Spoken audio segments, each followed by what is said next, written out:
One time for the family, gotta work hard if you really wanna make it all count. Two times for the Savior, one true light every day bring peace when I'm dealing with my doubts. 3 nails in the cross, without it we would never have a way. 6 feet deep in the ground, I say thank God, thank God, thank God, thank God I made it.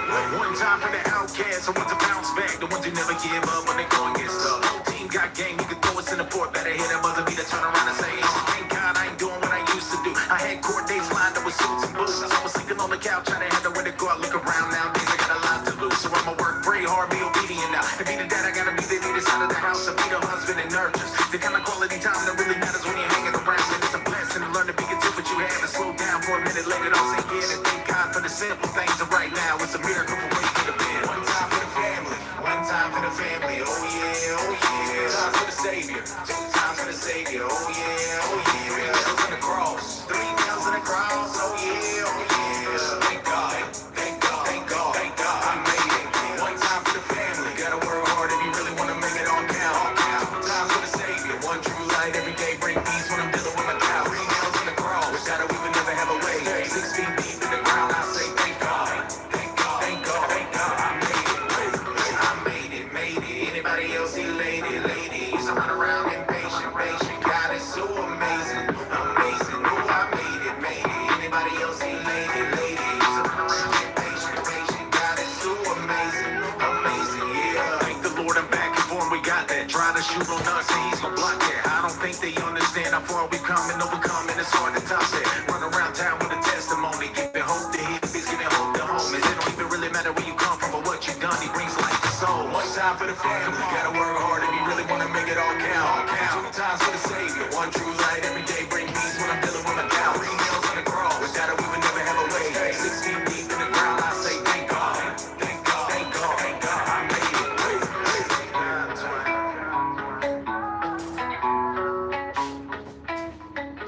Yeah.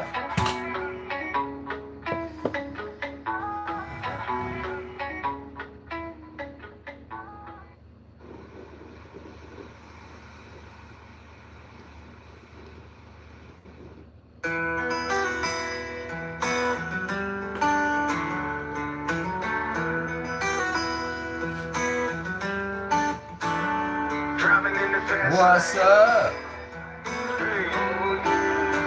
You can turn around. It's going down tonight. Driving in the fast lane. Hey, driving in the fast lane, following the world. Blinded by the lights they showed me. And my boot on the gas with the pedal to the floor. Heard a voice cry out and it told me, my son, you've been burning rubber for too long. What's If you up? listen, you can hear the sound. Oh, it's not too late. What's going on, everybody? No, you can turn around, turn around. I hit the gas hard, driving away from all of my problems. Not looking back to understand you gotta face them to solve them. We get it mixed up in our head when we see pride in the front. We try to justify the means with everything that we've done. Man, I was sleeping at the wheel with blurry vision, no focus. I had the music up so loud, it's like I didn't even notice I'm going the wrong way. They had no place to call home. Though God was calling, I felt too much guilt to pick up the phone. My grandma told me be careful with people talking too much. They say they'll feed you, turn around and end up taking your lunch. Don't give nobody anything that they can package or sell. They'll steal your work and turn around and leave your heart on the shelf. I put my trust in these people, they said I'll give you my word. I know I'm not alone when I say there was a lesson to learn. Wake up and understand you only put your faith in the sun. If it isn't inside His will, you better back up and run. See, I was driving in the fast lane, following the world. Blinded by the lights they showed me. And my boot on the gas with the pedal to the floor. Heard a voice cry out and it told me, my son, you've been burning rubber for too long. If you listen, you can hear the sound. Oh, it's not too late, you're not too far. No, you can turn around, turn around. The tank was loaded up and saw the needle sitting on me. Got up off the exit, hit the brakes and then adjusted my seat. I grabbed the Bible, knocked the dust off and I skimmed through the pages. I found the words that hit me harder than that bottle I tasted. It said get rid of all your bitterness and anger inside. Repent for everything you've done and I'll bring peace to your life. Was at the bottom of the barrel, that was hard to believe. But I know the proof is in the pudding when you taste it and see. For God so loved the world, He gave His Son so we could be free. Open up your heart and let Him in. He said I'm all that you need. I'll give you more than you can fathom and I ain't talking about stuff. I'll take the hatred in your heart and fill fill those spaces with love. There's a purpose, there's a passage, there's a calling on your life. Take your plans, let me have them. I promise I'll get you right. I laid it down in that moment, I gave them all that I had. I started walking, put those things in the past. I'm no longer there. Driving in the fast lane, following the world. Blinded by the lights they showed me. Had my boot on the gas with the pedal to the floor. Heard a voice cry out and it told me, my son, you've been burning rubber for too long. If you listen, you can hear the sound. Oh, it's not too late. You're not too far. Oh, no, you can turn around, turn around. You can turn around. Oh, yeah. What's up? Turn around. What's going on, everybody out there? Man, I tell you what, it's a beautiful night here in Sweet Home, Alabama. And I don't know if anybody that has been tuning in here recently, we've been talking a lot about, dude, today, right before dark and a little bit after dark, was the first time I seen the moonshine where I live at in 13 days. And I almost thought it was going to be a solid 2 weeks. And I was like, man, this is crazy, dude. I keep hearing people saying, hey, it's cloudy, this and that. Dude, I was seriously looking for it hardcore and never could find it. But I did see a glimpse of it, but like I said, like 3 hours later, it was just vanished. So, I don't know, man. I don't know if anybody's been keeping up with that. There's that comment about I seen somebody on TikTok earlier was, kind of watching it from a telescope. Man, that thing looked crazy. So, I don't know, man. A lot of crazy things going on in the world right now. So, really, I want to come on here and I've been kind of, going over the book of Revelation for a while now. I've been doing a lot of, study on the end times, eschatology, or whatever you want to call it, And I'm telling you, dude, it's all playing out. You know what I'm saying? Hey, appreciate it, Tom. God bless you, and yeah, we're back going live all the time now, man. I used to do this. Actually, I've been doing this for a couple years now, and I just really love getting on here and talking about Jesus. I met a guy I even play the video game with now sometimes, and I ain't really, got to talk to him too much on there, but his name was Dart, man, and very nice dude, man. He hosts Bible studies and all this stuff on this video game. It's like a world game, and like this dude is like, I was really impressed what he's doing. I hope he's doing all right out there, Dart. If you ever see that, man, God bless you. God bless you too, Charlie. And all the other people I've met on here over the years. And Born Again Charlie was his name. I ain't talked to him in a long time, and a lot of others, man. I've met a lot of cool people on this YouTube, going live and stuff all the time. And I was trying to say, man, there's a lot of crazy things going on right now. Man, you got all this, and I didn't want to talk about it for a long time. See, I ain't even done all the studying till now, the craziest thing about the Israel-Palestine war, is that I tracked it all the way back to two of Noah's sons, the guy, before the flood. Some people wonder if it was a story of this, but you got two people that are just bloodline descendants of these people. You know what I mean? Cause see, the Palestinians are supposed to be, I tracked it all the way back to, was it Ham? I think it was how you pronounced it. Noah's son that, and it's crazy. You go all the way back to after the flood, and then you got Ham, how that had all that happened between him and his dad, and the other brothers, that. And I thought about that story a lot over my life, especially the last 3 years, because all we know is, basically what we know about it, right? But it's crazy that it goes all the way back to then. I mean, you're talking about a dude, Noah, for what all happened between him and son. Apparently he was very offended, right? So, we know he, I guess, cursed him because, apparently, whatever happened, Noah was very offended about it, right? And Goodness, man, I know that's one of the places we know in the Bible that, we learn that you shouldn't, if you drink, you definitely shouldn't get drunk, right? Noah gets, you know, turned up on some wine and then wakes up in the cave, and all of a sudden you got all this crazy stuff happening with his kids, right? And obviously he was offended, and, he tells, Ham that, he was going to curse him and he'd always be, Sham's, like, servant.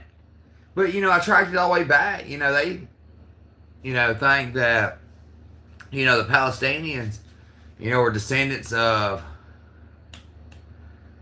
I just said Canaanites, right? And this goes all the way back to Canaan, which goes all the way back to Ham, right? So, I don't know, man. You got to think about it. So, this could be ongoing, something that's happened, that the devil started all the way back then. And it's crazy that a lot of people don't see it that way. Everybody's like, oh, the Bible's just a book. The Bible's just this. But it sounds like a lot to me that's history. You know what I mean? I'm just trying to say, honestly.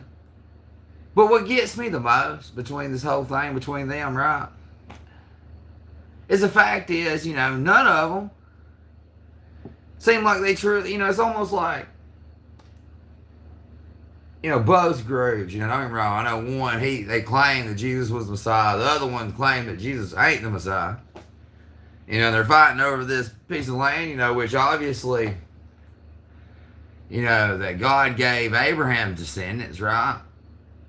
And I'm just trying to say, if you ask me, right? And I know we got a lot of crazy stuff that's supposed to happen after all this. We know, obviously, one of the signs of the Antichrist is he's going to make peace in the Middle East, right? But I'm just trying to say, right? Honestly, and I'm not trying to go back to like I've brokered a lot of war deals or nothing, but it just seems like to me, right? If we go biblically just for say, right? Honestly, the crazy thing was, these are also the same people that I'm pretty sure that Abraham, right, said that, where God told Abraham that, they would wouldn't they have to defeat the Canaanites for the land or so. I can't remember how it went, man. It's been so long since I went over, Genesis and stuff, man, especially all about Abraham, which I got most of it written down. See, I got in my big stack of notes here, really, I call them big stack of notes, really. I just keep for anybody to be trying to say like I'm trying to make my own Bible or something, but really I just got a bunch of scriptures wrote down together, and I got about 1,000 pages, and I wrote down everything, every time that God has spoke to the man, in the Bible, I made sure I wrote it down, and it's just that, or at least with what all consists of just Jesus' story, like which we know the whole Bible's pretty much. A lot of it building up for the Messiah to come, even till the beginning to the end, right? But it's just crazy, that honestly, that people ain't seeing it. It's going to be worse for anybody is us that believe in Jesus as the Son of God, and that He was the Word became flesh, and dwelt among us, They say in the first bit of John, in the beginning, what they call it, the prologue, a lot of people call it. I think it's what it's called, that, the Word became flesh, dwelt among us, we witnessed His true glory, the glory of the only Son of the Father, and, oh, excuse me. Here, so it's been so long since I got in, I wrote down almost the whole book of John. See, but I wrote down the contemporary edition just so I could be able to read the King James and stuff like that. And really, that's what I did when I first got into it. I was just kind of, I don't even know what it was. I guess because I had a King James Bible at that time and I could not understand it. I was like, I just had started really jumping into it. I wanted to find out what Jesus said just from the jump, right? Well, I don't know. It felt like God just wanted me to start studying translations. So I just learned. I went all the way to the Kid Bible, man. I was a little kid, Laugh and Grow Bible. I've read the Action Bible. I don't know how many times. And it's just like a picture Bible, right? And not only that, man. I went to the what is it? Just Contemporary edition I wrote down, and that's what I started listening to. And then, there's also, I can see how a lot of people, have their little debates about it, you know what I mean? Because there are things but several consistencies I noticed, right? And, seems like all goes back to the debate about the Trinity or, this or that. But the fact is, man, that we got a war going on out there. And I'm just trying to say, we don't know how it's really playing on us. But, man, I'm telling you, we're going to catch the worst repercussions out of anybody. Because even when the Antichrist takes the stage, he still starts killing Christians. I'm just trying to say, at this point, either way, I don't know, man. But with all this stuff going on, that two-state solution, and I'm trying to tell you, man, this crazy thing with the moon. I ain't seen the moon up till this afternoon, right before it started getting dark. Now, I seen it and a little bit after it got dark, right?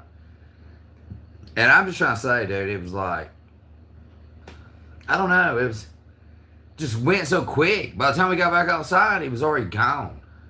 And I remember my wife was like, man, what is going on here? And honestly, I don't know. And it makes you wonder, if you go back talking about the theory of the moon's supposed to stop shining its light, and we really, take science into consideration, some people do, it almost makes you wonder, has the moon stopped shining its light? Because we know that apparently they claim that it reflects the sun. So I don't really know, man.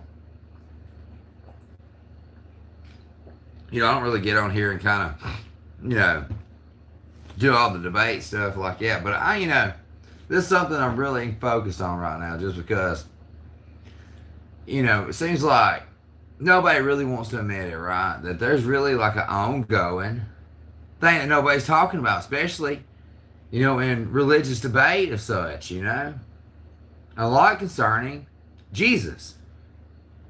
And it's just like, man, you got the Hebrew Israelites, you got the Islam, all kinds of different people that believe in Jesus, but they got all kinds of different, theology that backs it, really, sometimes, it seems like. You know what I mean? Then you got all these people, I don't know, man. You got Calvinists, you got Seventh-day Adventists. Man, you got Jehovah's Witnesses. Dude, there's just so many. But one thing I know for sure, right? Now, if you go to chapter 4, and this is the crazy thing about, Islam also that a lot of people don't know, that they don't even accept the book of John. You know what I mean? They talk about the Gospels, See, that's their whole thing, right?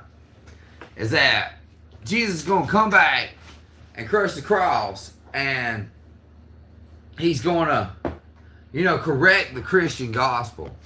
And I'm just trying to tell you, dude, I've done a lot of research. And the only thing that really concerned me the most, besides a lot of the, the Ethiopian Bible, what makes it funny about it all anyway is that, they would have had it before England would have, right? Really? I don't know, man. But the truth is that this is what I believe about Jesus Christ, right?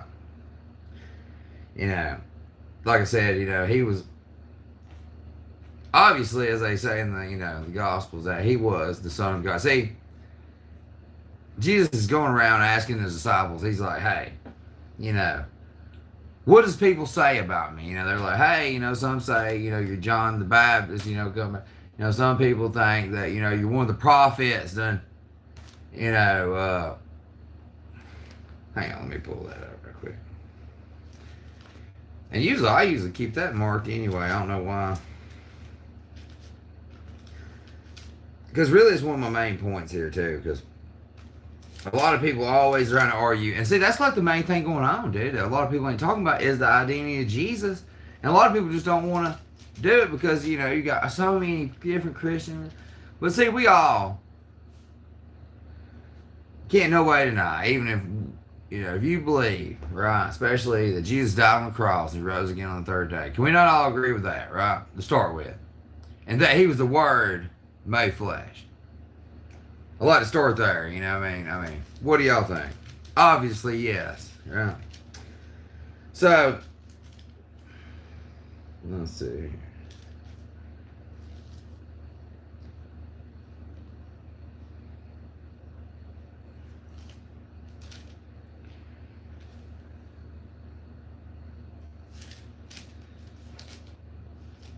But you know, it's just crazy, you know, they don't believe in that Jesus was, you know, came from God. They believe he's born of a virgin too, you know.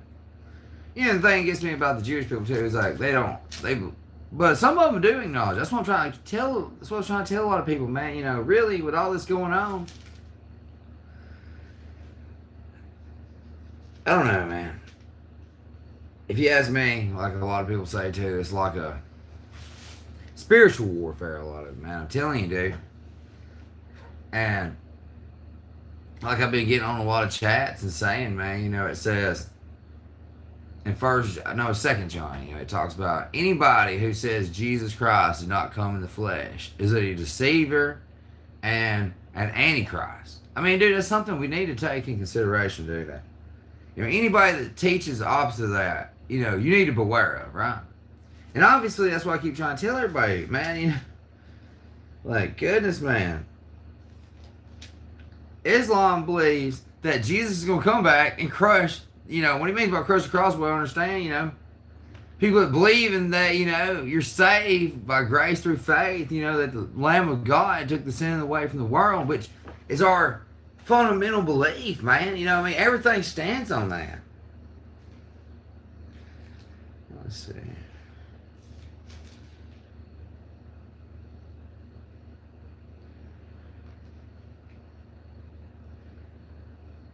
But, I don't know, man. Like I said, there's a lot going on. I kind of want to get on here and do a little late night show, too, man. Just felt like, because I want to read a little bit out of this book I got. Because I want to kind of go over the four horsemen again one more time. Because, you know, see, if a lot of that took place that Jesus said, right? And see, everybody thinks everything took place mostly in 70 AD, right? Or by 70 AD.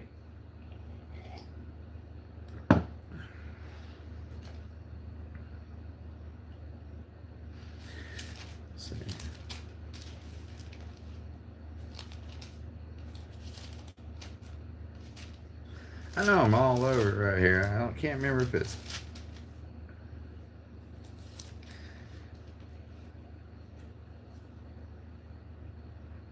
Okay. Man, you ever do that when you're trying to find your, you know, the Bible verse at a certain time? You're like, man, you know, you got so many on your mind. You know, it's just like, especially in the book of Matthew, you know, there's so much information to take in from that book, man. You know. And I'm telling you, man, a lot of people want to tell you. You know, that's one reason I support Richard Alonzo Jr. so much. That I feel like, you know, true believer, man. I mean, don't get me wrong, I don't agree with a lot of his, you know, what he, you know, his theology. You know, I just feel like, you know, the Spirit's led me to do, you know, some were meant to sow and others meant to reap, right? So we can't deny that 100%. So what I want to start is here that. Okay, let me go back to my tab here. That we know that, so Jesus came, you know, up to his disciples, and he asked them, who do men say that I, the Son of Man, be? Right? And see, already, Jesus is proclaiming that he is the Son of Man, you know. In the book of Daniel, it prophesies in chapter 7, verse 13 and 14. It's been a long time since. See, and this is where it all goes back to, man. See, Jesus was the Son of Man that he saw coming, you know, like, hang on, let me find it here.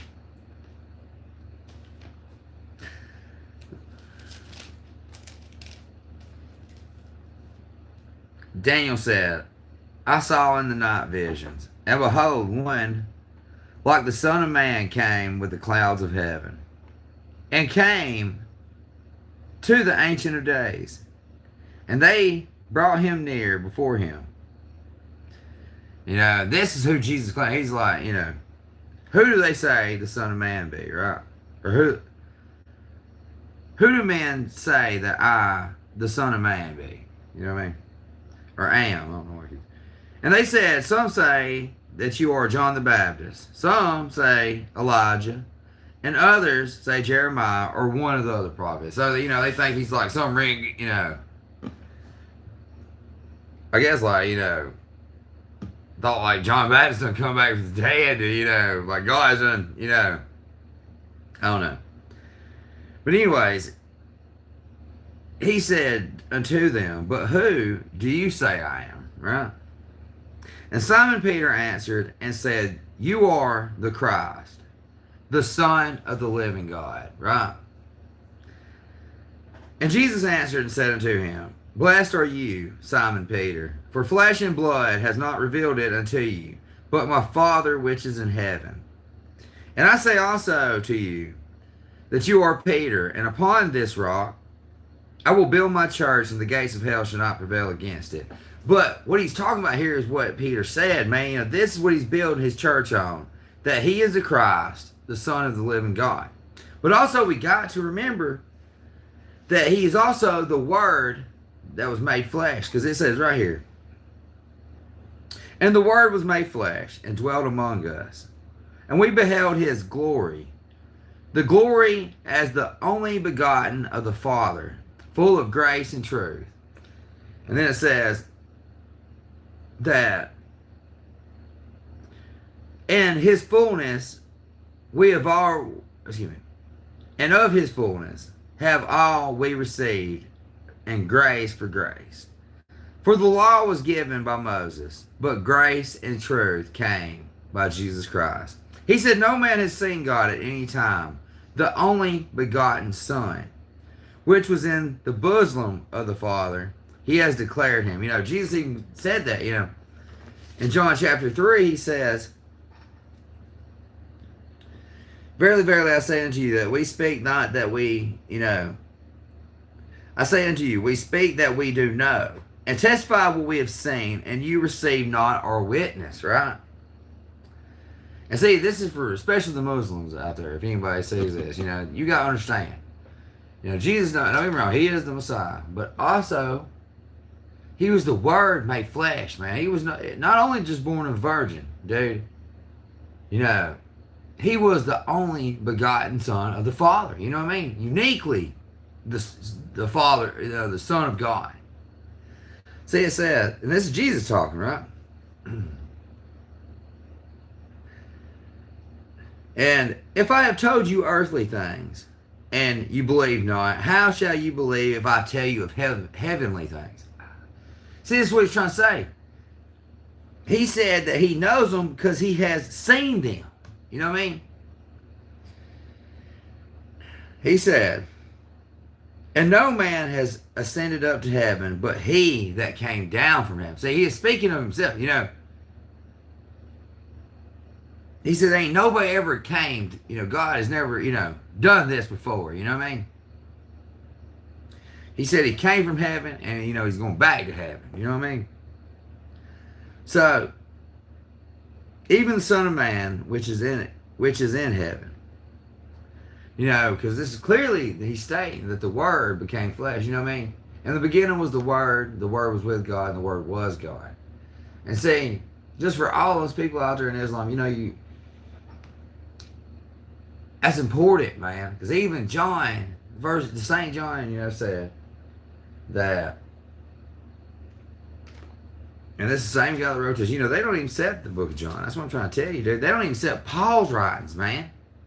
And it's driving me crazy that people are like, hey, we can all just, and there is a lot of them that do believe in the peace, but also, man, no matter what, I don't know, man. It's just crazy, dude. And honestly, I wouldn't mind debating and try to help him out, but I'm just trying to say, man, you cannot deny, especially after hearing the gospel, man, that, Jesus did, he came in the flesh. It says right here, in, 2 John, verse 7, I'm almost at chapter. For many deceivers are entered into the world, who confess not that Jesus Christ came in the flesh. This is a deceiver and an antichrist, man. You know what I'm saying?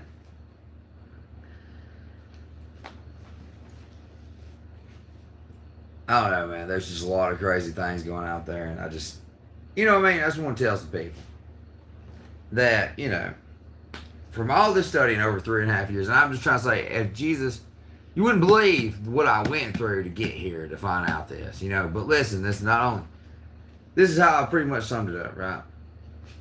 That I believe that Jesus is the Christ, the Son of the living God. Okay? I believe that he was the Word manifesting flesh, dwelt among us. We witnessed his true glory, is what the disciples said. You know, the only begotten Son of the Father, you know. Said the law was given by Moses, and grace and truth was given by Jesus Christ, man. You know. And to deny Christ of saying that, I'm just trying to say there's no way that this would have got here if this ain't what Jesus wanted to get here. I'm just trying to tell you, dude. But he also, I mean, look how much faith they have. Both sides, you know. The Muslims and the Jewish people, man. You know what I mean?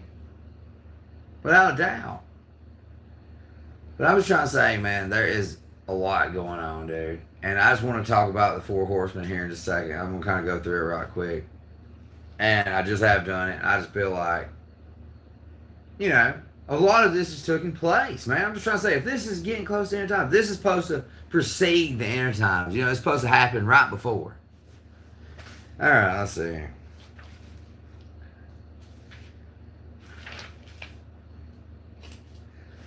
Okay, so here we go. I'm going to start getting on here every night, and so whatever happens, happens, right? And I feel like there's a reason why God gave me this book here.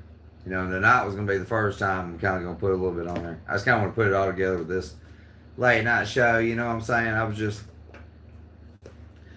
you know, trying to find us some things to pass the time, man. What better than talking about what was going to happen in the end of time? But, oh yeah, excuse me, I forgot to finish what I was saying. But, this is what I believe, right? I believe not only Jesus was the only begotten Son of God, right? But he was the Messiah, the Christ, right? I believe that he was also the Word that was made flesh. You know, the Word became flesh, dwelt among us. We witnessed his true glory, is what the disciples said. You know, the only begotten Son of the Father. You know, I believe that Jesus died on that cross and rose again on the third day, right?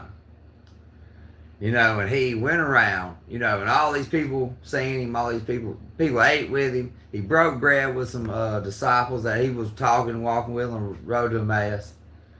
You know, you got, I mean, man, all these people, after he's done taught them all this other stuff, you know, some more stuff, and he goes up to heaven, right in front of everybody.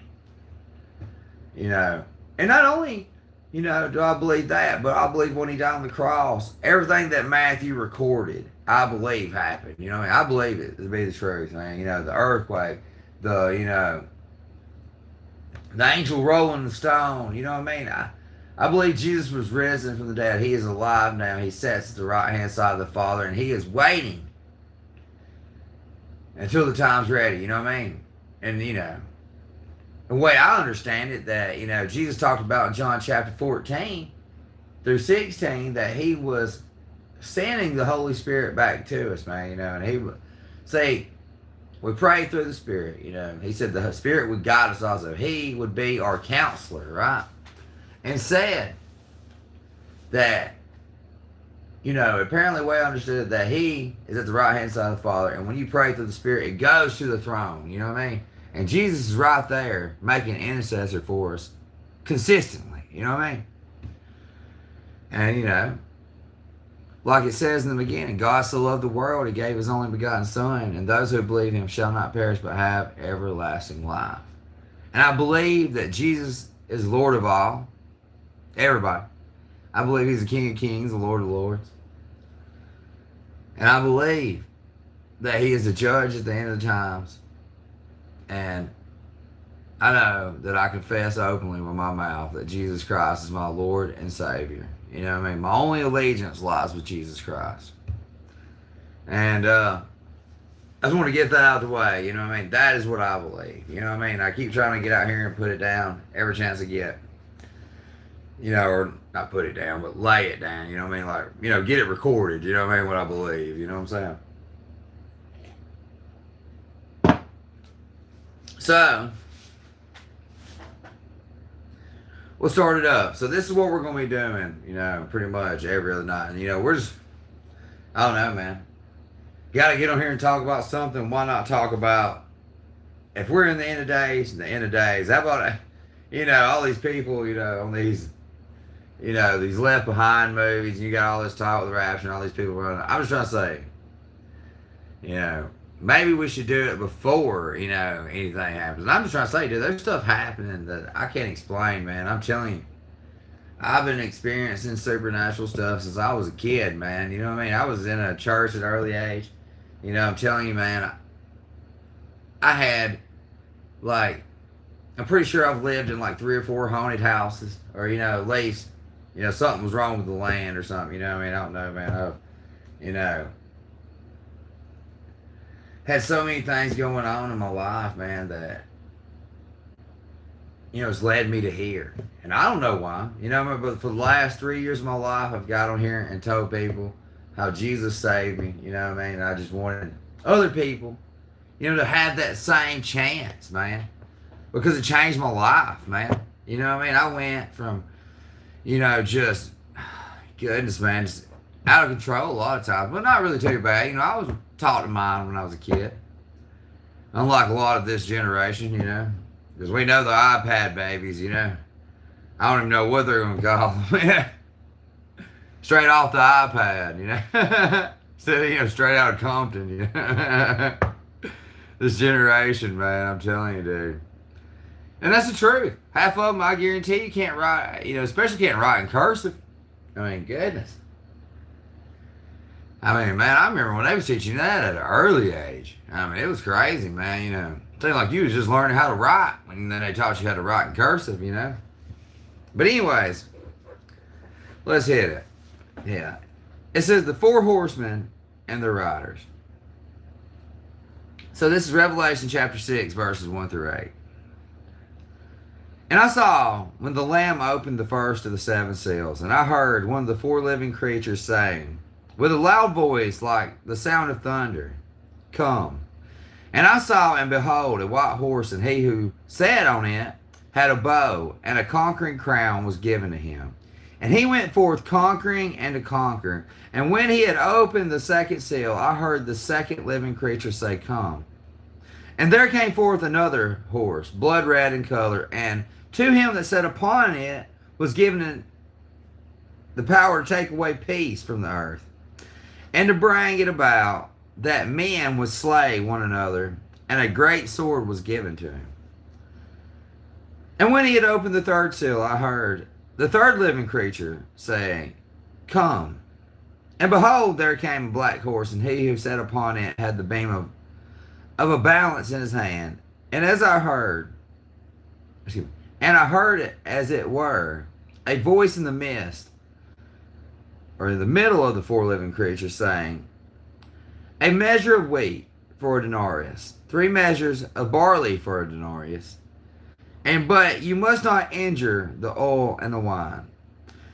And when he had opened the 4th seal, I heard the voice of the 4th living creature saying, "Come." And the name of him who sat upon it was Death, and Hades followed with him. And they were given power over a 4th part of the earth to kill with the sword, and with famine, and with pestilence, and by the beast of the earth. So, apparently this is how it all begins, right? The opening of the seals. You know, this is supposed to be in the beginning, before a lot of the main, you know, stuff is supposed to happen. I'm just saying, right?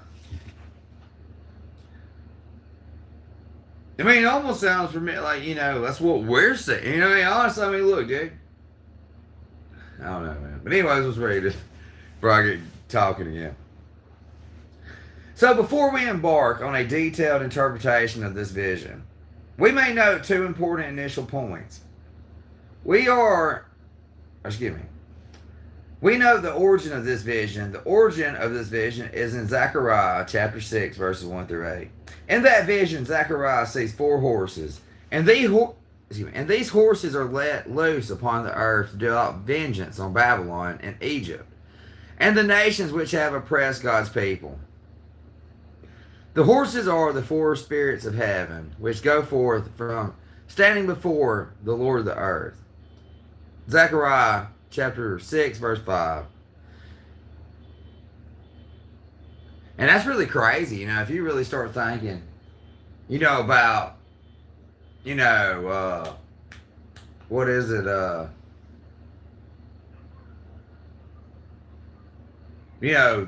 prophet Daniel and all that too, right? I just heard a car alarm going off out here. Let me check this out.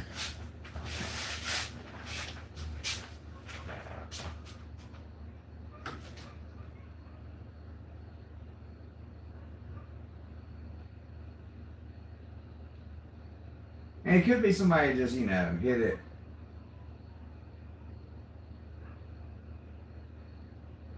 Hit it by accident. Oh goodness, that's like what? 12 o'clock at night. What's a bad time to hit your car alarm at? Which it is Friday night, right? And we're back at it. And it was so cool to have so many people on here earlier. And like I said, I ain't gonna stay on here too long.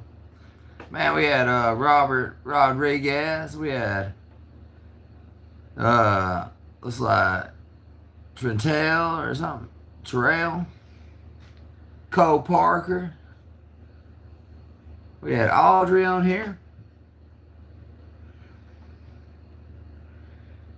Strange. I don't even know that. We got it's like Lee, Tom. I mean, man, we had a bunch of people on here tonight. And I appreciate everybody, commenting and But it just makes you wonder, if like, because he said, this is the first part of Revelation, 1 through 6. It said, or 1 through 8, excuse me, that the note of this origin of this vision, the origin of this vision is in Zechariah chapter 6, verse 1 through 8. It says, in that vision, Zechariah sees 4 horses, and their horses are let loose upon the earth to deal out vengeance on Babylon and Egypt, and nations which have oppressed God's people. The horses are the 4 spirits of the heavens, which go forth from the standing before the Lord of the earth. This refers to Zechariah chapter 6, verse 5. In Zechariah, the horses stand for the 4 mighty winds, which God is about to let loose on the earth with a blast of destruction. The horses are the agents of God's wrath and vengeance upon men. And it is that picture that we must find the origin of John's vision. As it always the way, John does not keep the details the same. The old vision comes in a new form. But it is important to remember that the underlying principles is the same. In John 2, the horses and their riders are the instruments of the avenging judgment of God. So we must explain the method of interpretation which we think must be used, and we will go on to use. The 4 horses and their riders stand for the 4 great destructive forces which are, in the times before the end, to dispatch against the evil world by the holy wrath of God. But as we see it, John sees the forces in terms of pictures of events which were actually happening in the world which he knew. He was living in a time when life seemed a chaos. He was living in a time when the world seemed to be deteriorating, and when the earth seemed to be full of horrors and terrors. And it is in terms of these already existing horrors and terrors that he sees the horrors and terrors which are to come. The horses and the riders are forces of destruction, agents of wrath.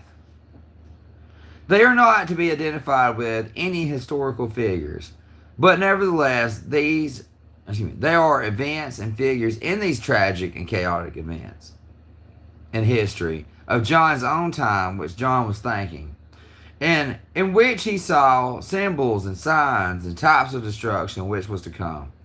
Our method of interpretation will therefore be to define the destructive force for which each of the horses stand, and then where if it is possible to find circumstances in the history and events of John's own time which illustrate the destruction which is to come. We further see as we go on that in more than one case, John is dealing in pictures and in ideas, which were part of the stock and trade of the writers of these visions of the end days. Okay, so let's start it up.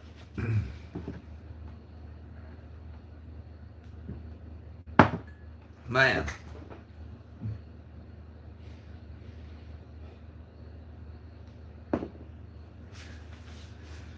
Oh man, this is going to be awesome.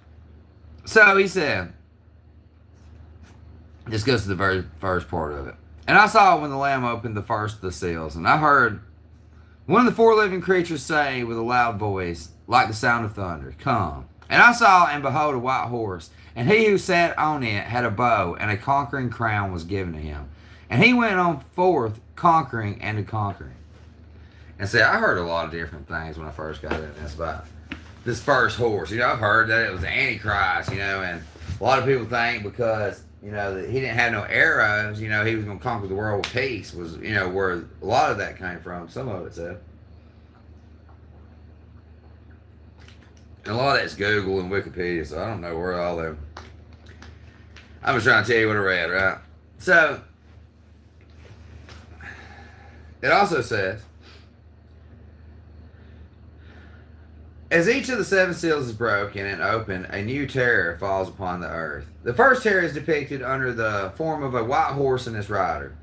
From what, then, do the white horse and its rider stand, and what do they represent? Two explanations have suggested, one of which is quite certainly wrong. And I've also heard this, you know.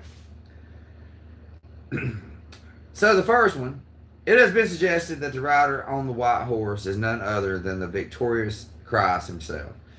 This conclusion is drawn because the picture is connected by some commentators with the picture in Revelation chapter 19 verses 11 and 12, which tells of a white horse, and on it had a rider who is called Faithful and True, and who is crowned with many crowns, and who is the victorious Christ. Okay? It is to be noted that the crown in this passage is different from the crown in Revelation chapter 19. Here the crown is Stephanos, okay, so, which is the victor's crown. And in Revelation chapter 19, the crown is Diadema, which is the royal crown. The passage which we are here studying is a passage which is telling of woe upon woe, disaster upon disaster, and any picture of the risen and victorious Christ is quite out of place in it. This picture tells, but it says, this picture tells not of the coming of the victor Christ, but of the coming of the terrors of the wrath of God on the world. So, second, quite certainly, the white horse and his rider stand for conquest and war. When a Roman general celebrated a triumphant victory, you know, he would parade through the streets of Rome with his armies and his captives and his spoils after some great victory, and his chariot was drawn by white horses. For they were a symbol of victory. The white horse stands for triumphant militarism, and for the lust of conquest which was, and still is, characteristic of a great and ambitious empire. But, as we said in the introduction to this passage, John is clothing his predictions of the future in pictures of the present, which his readers would recognize. The rider of the white horse had in his hand a bow. And in the Old Testament, the bow always was a sign of military power. And in the final defeat of Babylon, her mighty men are taken, and their bows, that is, the military power, are destroyed. You know, I thought it was crazy too, because, you know, Babylon, man, there's just so many times that name comes back up through, you know what I mean? It's crazy. Then it says, God will break the bow of Israel in the valley of Jezreel, And that's Hosea chapter 1, verse 5. But God is the God who breaks the bow and cuts the spear in sunder and burnt the chariot in the fire. That is. He is the God against whom no man military power can stand, which refers to Psalm chapter 46, verse 9. The bow, then, would always stand for military power, but there one particular picture which the Romans and all who dwelt in Asia, which the Romans and all who dwelt in Asia would at once recognize. The one enemy the Romans feared was the Parthian power. The Parthians dwelt on the far eastern frontier of the empire, and they were the scourge of Rome. In AD 62, an unprecedented event had occurred. A Roman army had actually to surrender to the Volcages, the king of the Parthians. It was seldom in history that such shame and had ever came to the arms of Rome. See, that's just crazy, that's like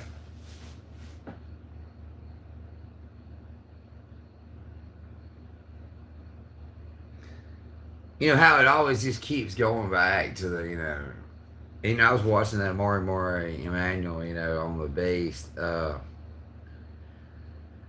I'm telling you, dude, that is crazy. If you ain't watched it yet, you gotta watch Maury. You go over the Maury Emanuel, go over the Antichrist, Revelation chapter 13. He goes through it and kind of goes from the book of Daniel, the beast coming out, the four beasts coming out of the sea to the beast coming out of the sea on Revelation chapter 13, and then the one comes out of the earth. He kind of just goes through, and I think he does a great job. But it says, so then the white horse and its rider with the bow stand for militarism and conquest.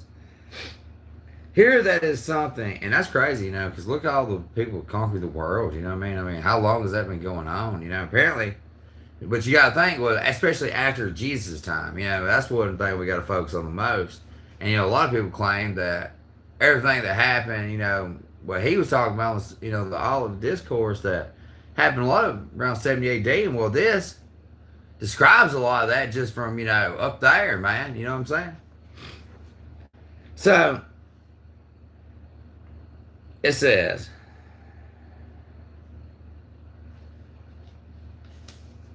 here there is something which has taken men long to recognize. Military conquest has been presented as a thing of glamour and romance. But military conquest is always tragedy. When the Euphrates wished to be,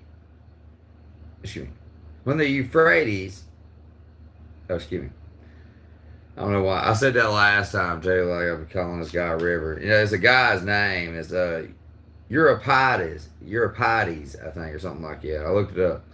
Wished to depict warfare upon the stage. He did not bring any army with banners. He brought a bent and bewildered old woman leading by the hand a weeping child who had lost his parents. During the Spanish Civil War, a journalist tells how he suddenly realized what war is, right? He was in a Spanish city in which the opposing parties were waging a guerrilla warfare. He saw walking along the pavement a little boy obviously lost and bewildered and terrified, dragging along a toy which had lost its wheels. Suddenly, there was a crack of a rifle shot, and the little boy pitched on the ground dead. That is war. First among the tragic terrors of the terrible times, John sets the vision of the white horse and the man with the bow, the vision of the tragedy of military conquest.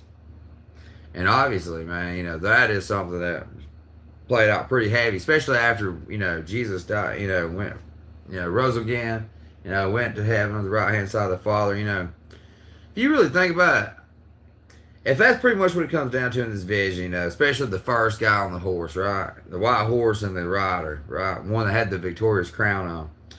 If that's what it pretty much sums up, he says that, sets the vision of the white horse and the man with the bow. The vision of the tragedy of military conquest. And man, dude. And just studying the history after everything happened, after Jesus died, you know what I mean? Especially, you know, if we take everything that the Bible prophesies about, you know, the end times, you know, just, especially reading this now, it just kind of hits home so much even more, right? So let's move on to the next. The blood red horse of strife. So Revelation chapter 6, verse 3-4. When he had opened the second seal, I heard the second living creature say, "Come." And there came forth another horse, blood red in color. And to him that sat upon it, there was given, or he was given to take peace from the earth. Or is it, I don't say he, it says, no, it does. It said to him, I don't know.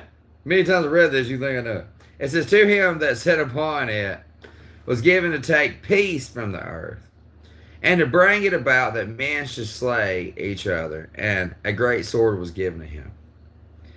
The function of the second horse and its rider to take peace from the earth. The horse and its rider stand for, like, you know, strife, you know, like that destructive strife which sets man against man and nation against nation in a chaos of tragic destruction. So there are two backgrounds of this. John was writing in a time when, you know, strife was tearing the world apart. In 30 years before the reign of Herod the Great, between the years 67 and 37 BC, in Palestine alone, no fewer than 100,000 men had perished. Oh. My bad. Sorry. Said no fewer than 100,000 men had perished in the abortive rebellions and revolutions. In AD 61, in Britain, there had arisen the rebellion which is connected with the name of Queen Boadicea. The Romans crushed it, but in crushing of it, Boadicea committed suicide and 150,000 men perished. The red horse of civil and strife, of bloody rebellion and revolution was indeed let loose throughout the world. You know, and that's crazy right there too, man. You know, it's, you know, there's Palestine again, you know, in the book of Revelation talking about it. It's like, you know, so when John was writing this, you know, there was this, you know, it said 30 years before Herod the Great, between the years 67 and 37 BC. In Palestine alone, no fewer than 100,000 men had perished in aborted rebellions and revolutions. In AD 61, in Britain, there had arisen the rebellion which is connected with the name of the Queen Boadicea. The Romans crushed it, but in the crushing of it, Boadicea committed suicide, and 150,000 men perished. So the red horse of civil and internecine strife, a bloody rebellion and revolution was indeed let loose throughout the world. Okay, so in the Jewish picture of the end times, the last days of the world as man knew it, an essential element is the complete disintegration of all human relations.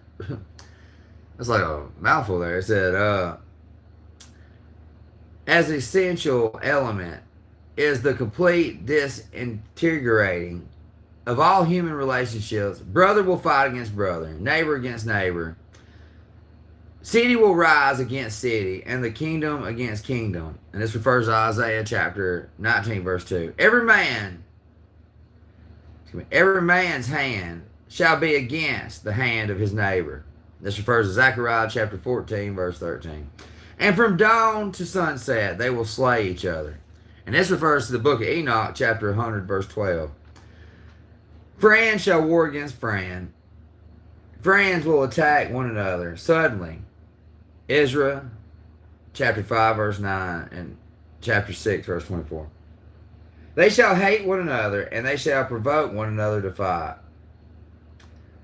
Some of them shall fall in battle, and some of them shall perish in anguish, and some of them shall be destroyed by their own. You know, this refers to some old Jewish, apocalyptic type writing. And envy shall rise in those who had no thought of themselves, and passion shall rise in him who was peaceful. Many shall be stirred up in anger to injure many, and they shall rise up, all men in order to shed blood, and in the end they will all perish together. And this refers, to more Jewish apocalyptic writing. So the vision of the end time was a vision of a time when all human relationships were destroyed. And the world was a seething cauldron of embittered hate, like a cooking pot of hate, you know what I mean? I guess ready to boil, if not boiling already, right? So, it is still true that the nation in which there is division between man and man and class, in which there is a hatred which is based on competitive ambition and selfish desire, is doomed. And the world in which nation is set against nation is hastening to the end. Yes, that's true. So, the black horse of famine, right? Revelation chapter 6, verses 5 and 6. When he had opened the third seal, and I heard the third living creature say, Come. And behold, there came a black horse, and he who sat upon it had the beam of a balance in his hand. And I heard, as it were, a voice in the midst of the four living creatures saying, A measure of wheat for a denarius, and 3 measures of barley for a denarius. But you must not injure the oil and the wine. Okay? Hang on, let me get a drink of water.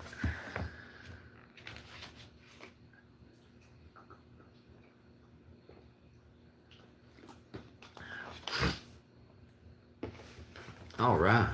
And we're about finished here. I was just kind of trying to, add this in because I just want everybody to know, I don't want anybody to get down, because we've had all this talk about the rapture and all these people getting down about the rapture. Some people saying, hey, it's still on and all this and that. I'm just trying to say we should expect it every day. We should hope. That's what, 2 Peter chapter 3 says, that we should, every day be expecting the Lord to come. You know what I mean? But not put a day or hour on it. You know what I mean? Because I'm just trying to say, dude, I talked about a lot of my theories about that last night. But I'm just trying to say, and we shouldn't get out here and be mean to these people that was, hoping that Jesus was coming back on a certain day. I mean, man, if anything, like, just pat him on the back, be like, hey, man, he's coming back. And I hope it is, was every day. Just act like he's coming back that day. You know what I mean? Not telling everybody, hey, he's coming back this certain day, but every day we should treat it like, Jesus is coming back, if you ask me, man. You know what I mean? He said, be alert. And I'm just trying to say, on a time like this would make you wonder anyway. How about if he done that just to throw everybody off to see how many people go out partying tonight and all these people, you know what I mean? I'm just trying to say, going back to their lives. And probably going to go back twice as hard, I don't know, but I'm trying to tell you what, one thing I've learned about all this and thought about it, God is still in control, man. You know what I mean? Without a doubt. We know who runs this show, you know what I mean? Okay, so let's get back to these. It says, so this is the black horse of famine, right? So, it will help us to understand the idea behind this passage if we remember that what John is giving us is not an account of the end of things, but the signs and events which precede the end and give warning of the end. So here the black horse and its riders represent famine. But it is a famine which is a very severe and which causes great hardship, but which is not desperate enough to kill. There is wheat, but at a prohibited price, which is, way being overcharged, right? And the wine and the oil are not effective. And I thought this was crazy, right? 3 main crops of Palestine was the corn, the wine, and the oil, okay? And it is these 3 which are always mentioned when the fruits and the crops of the land are being described. Deuteronomy chapter 7, verse 13. chapter 11, verse 14, chapter 28, verse 51, and Hosea chapter 2, verses 8, and also verse 22. The rider of the horse had the crossbeam of a balance in his hand. And in the Old Testament, the phrase to eat bread by weight indicates the greatest, shortage, you know what I mean? That is, had a bad shortage. So, in Leviticus, it is the threat of God that if people are rebellious and disobedient, they shall deliver you your bread again by weight. Leviticus chapter 26, verse 26. It is the threat of God to Ezekiel. I will break the staff of bread in Jerusalem, and they shall eat bread by weight and with care. Ezekiel chapter 4, verse 16. It was not extremely abnormal situation that there should be wine and oil when there was no corn. The olive and the vine are much more deeply rooted than the corn, and they could stand a drought which would wipe out the corn crop. And when Jacob had to send down to Egypt for corn in the days of famine in the time of Joseph, he was still able to send with his sons a gift, the best fruits of the land. This refers to Genesis chapter 43, verse 11. But it is true that a situation in which wine and oil were plentiful and corn prohibitively dear would be the equivalent of a situation in which luxuries were plentiful and necessities were scarce and hard to get. We can see the actual extent of the scarcity, scarcity, what I'm saying, the shortage, or the serious, of this statement of the voice from amidst the four living creatures. A measure of wheat or 3 measures of barley was the cost for a denarius. The measure of a koinex is equivalent to 2 pints, and it is consistently defined in the ancient world as a man's ration for a day. A denarius was the equivalent of a 9 pence. And it was a working man's wage for a day. Normally, 1 denarius bought anything from 8 to 16 measures of corn. And on an average, it would buy 12 measures of corn and 3 to 4 times as much barley. For barley was much cheaper. So then, what John was foretelling is a situation in which a man's whole day's working wage, right, would have to be spent in buying enough corn for himself for a day, and in which he would be left with absolutely nothing to buy any other necessities of life, and absolutely nothing for his wife and family. If he was a married man, of course. But if instead of corn he bought much inferior barley, he might manage to give some to his wife and family. But again, he would have nothing to buy anything else. The situation described is a situation in which a man might be able to keep body and soul together in semi-starvation, but no more. We have seen that although John was telling of the signs which were to precede the end, he was nevertheless painting them in terms of actual historical situations which men would recognize. There had been desperate famines in the time of Nero, times of famine which left luxury of the rich untouched. And there was an occasion in which Nero's time when a ship arrived in Italy from Alexandria. The starving population thought that it was a corn ship, for all the corn ships came from Alexandria. And in the starving state they rioted when they discovered that the cargo ship was not corn but a special kind of sand from the Nile Delta to spread upon the ground of the area of the gladiator show. They always had them gladiator shows and stuff, you know what I'm saying? And, but this whole passage finds an amazing echo in certain events during the reign of Domitian, I think says that. Just as the very time of John was writing this. At that time, there was a very serious shortage of grain, and there was also a superabundance of wine.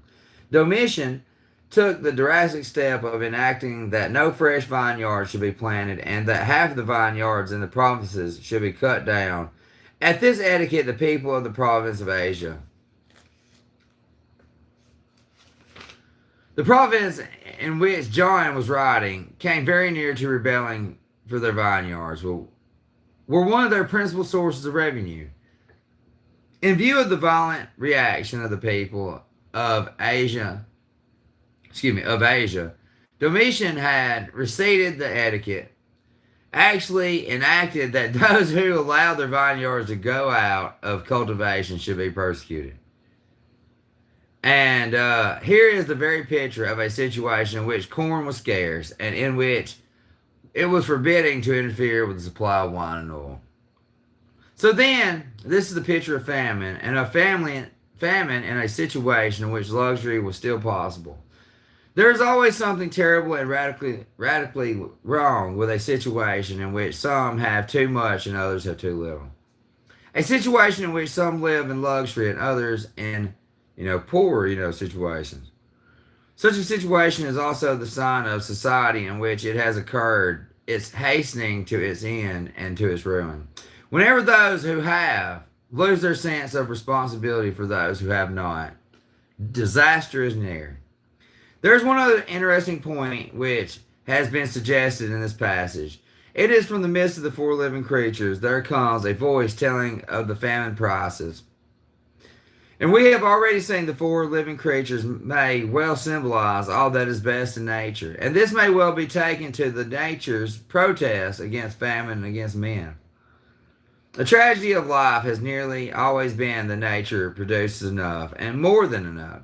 But that there are so many people to whom the abundance never comes. It has seldom been the supply of life's essentials which have been insufficient. It has often been distributed of them.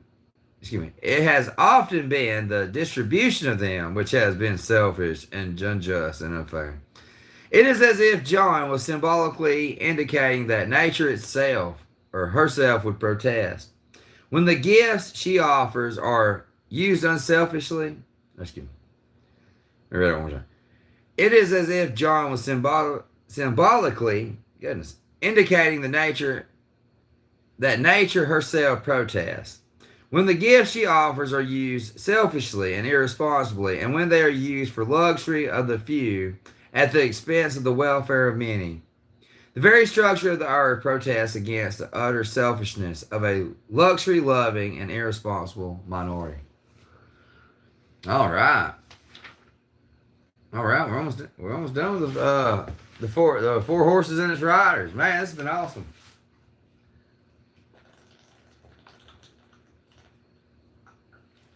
Yeah, I just have recently studied these for a minute.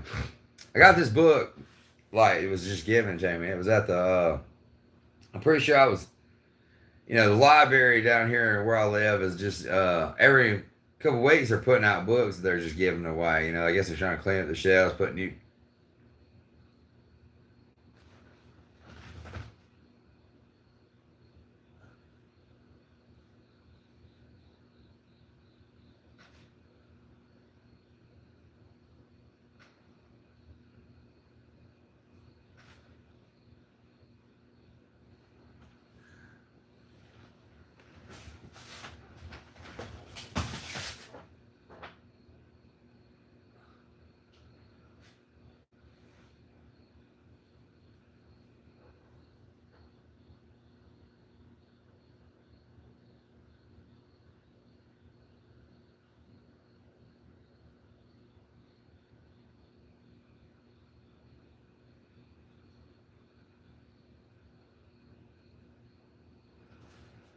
I always be tripping, but I thought I heard. I don't know, man. That was trippy.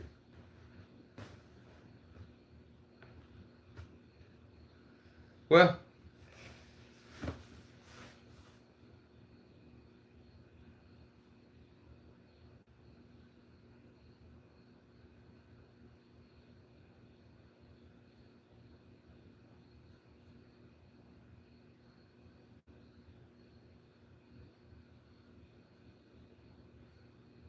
that was crazy. I mean, I could have swore I heard something, right?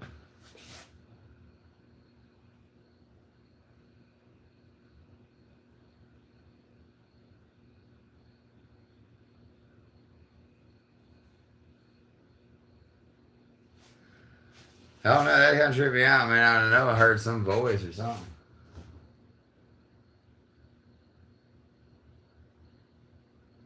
Really didn't sound as much behind me as it did over here, you know, like towards these other windows.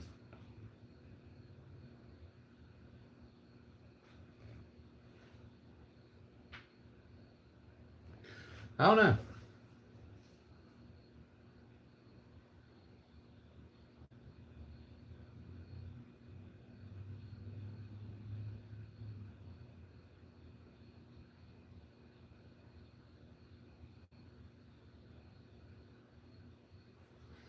I don't know, maybe it's done.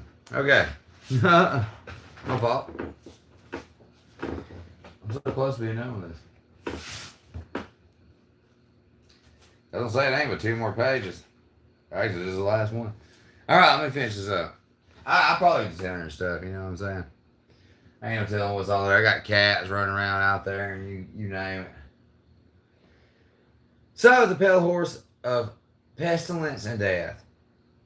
And when he had opened the fourth seal, I heard the voice of the fourth living creature saying, "Come." And I saw, and behold, there came a pale horse.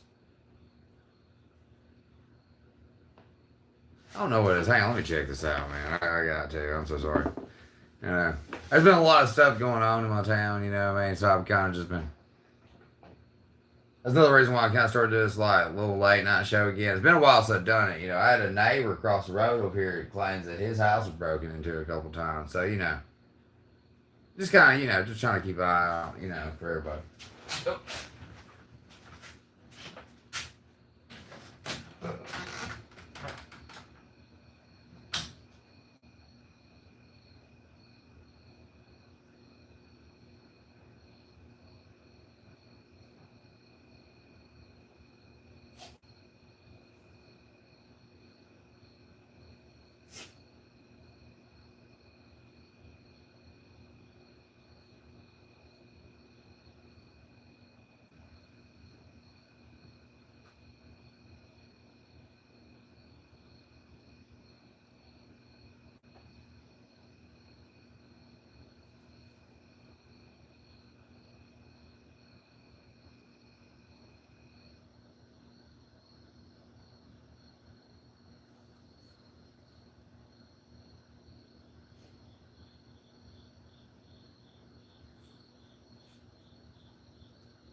Yeah, I could have just been hearing the frogs out there, maybe. I don't know, man. That's strange.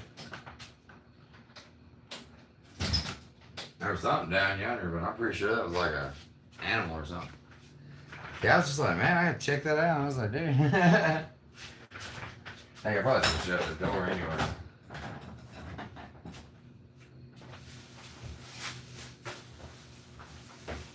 Oh, wow. That was crazy, dude.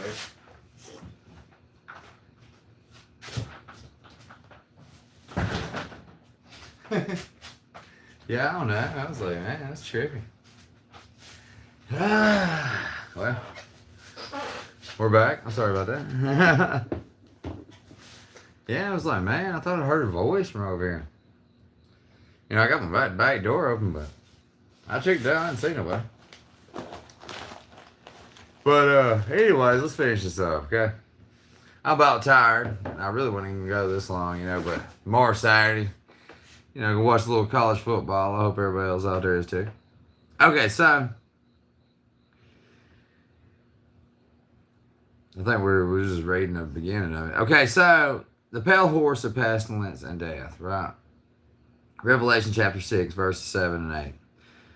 When he had opened the fourth seal, I heard the voice of the fourth living creature saying, "Come." And I saw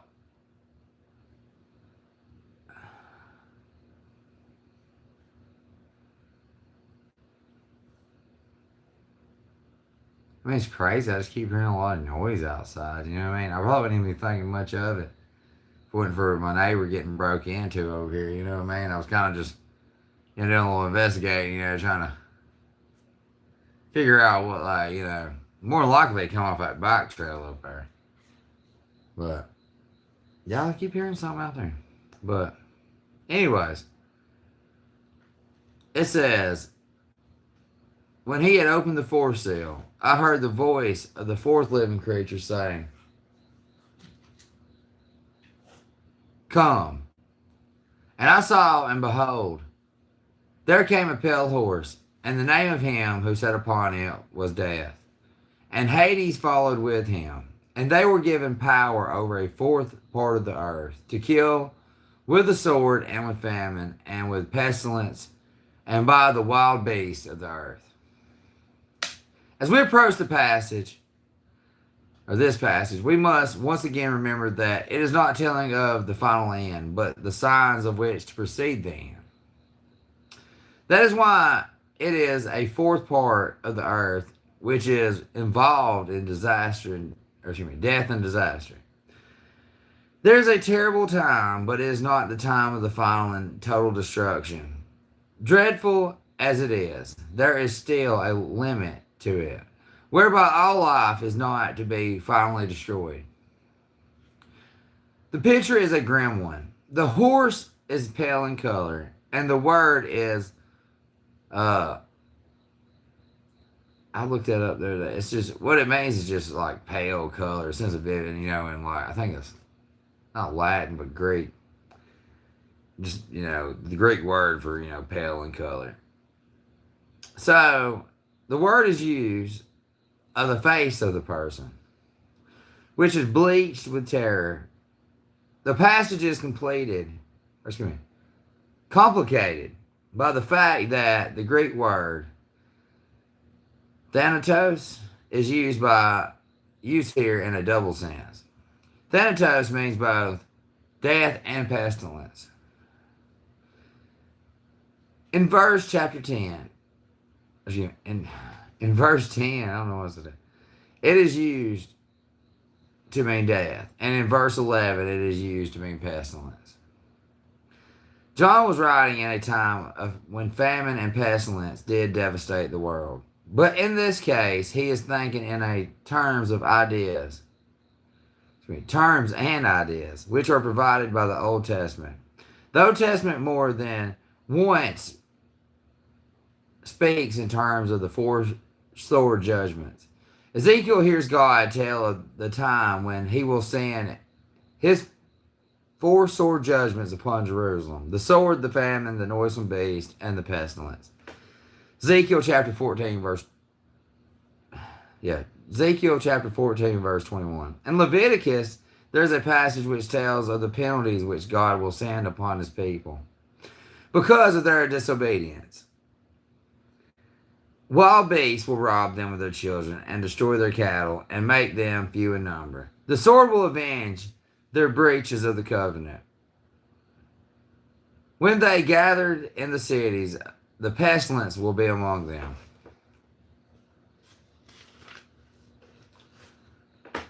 He will break the staff of bread, and they will eat and not be satisfied. Leviticus chapter 26, verses 21 through 26. Here John is using a traditional picture of what is to happen when God dispatches his wrath upon his disobedient people. At the back of it, there is the permanent truth that no man and no nation can escape the consequences of their sin. We only can be saved through Jesus Christ, everybody, and that is the Four Horsemen, and like I said, I'm gonna start, try to do this, quite often if we can. I want to do this whole book on here, live stream on the Christian News Network. So I hope everybody had a good time. I felt like we had a bunch of people join us tonight. I'm sorry to get up and kind of stall for a second. Man, I could have swore I heard somebody outside though, man. I'm telling you, dude, it's been so weird. Too, because I told you about the moon. I'm telling you, it's been crazy, man. Then you got all that moving in Huntsville today and all that. But God bless everybody. I'm not going to stay out here no longer. This was the late night show. And I hope everybody enjoyed it. I had a great time. God bless you. I'll see y'all next time. I'm out.